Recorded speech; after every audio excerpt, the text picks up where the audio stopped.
পশ্চিমবাংলার মুখ্যমন্ত্রীর কাছে আমার প্রশ্ন, মুখ্যমন্ত্রী আপনি বলেন আর কটা লাশ পেলে বাংলার ভূমিপত্র সংরক্ষণ হবে বলেন?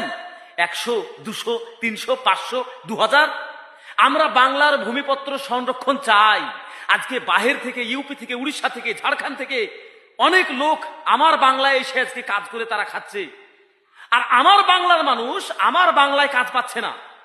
আজকে বাঙালিকে যেখানে যাচ্ছে সেখানে নির্যাতন করা হচ্ছে।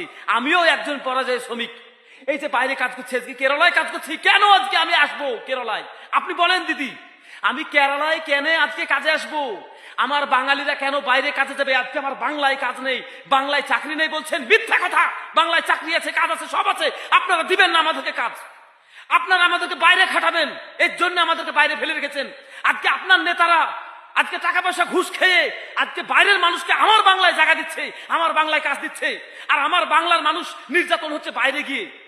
বাঙালিকে থুতু চাটিয়ে নিচ্ছে, বাঙালিকে হত্যা করা হচ্ছে, গলায় দড়ি দিয়ে ঝুলি দেওয়া হচ্ছে। আজকে বেলডাঙ্গার মানুষকে কিভাবে আমি বলবো যে তোমরা শান্ত থাকো ভাই? কিভাবে বলবো বলেন দিদি, আপনি বলেন। আজকে অধীর রঞ্জন চৌধুরী বলছে যে বাংলা থেকে যদি কেউ বাইরে কাজে যায় তো তাদেরকে কার্ড তৈরি করতে হবে। আরে অধীর চৌধুরী, আপনাকে বলছি শুনেন, কজন বাইরে থেকে, ইউপি থেকে, ঝাড়খণ্ড থেকে, উড়িষ্যা থেকে কজন আমার বাংলায় কাগজ পেপার কার্ড নিয়ে কজন কাজ করছে বলেন? আপনারা ছেলে খারাপও বলছেন, এতে ডাল ভিজবে না, এতে চিড়া ভিজবে না।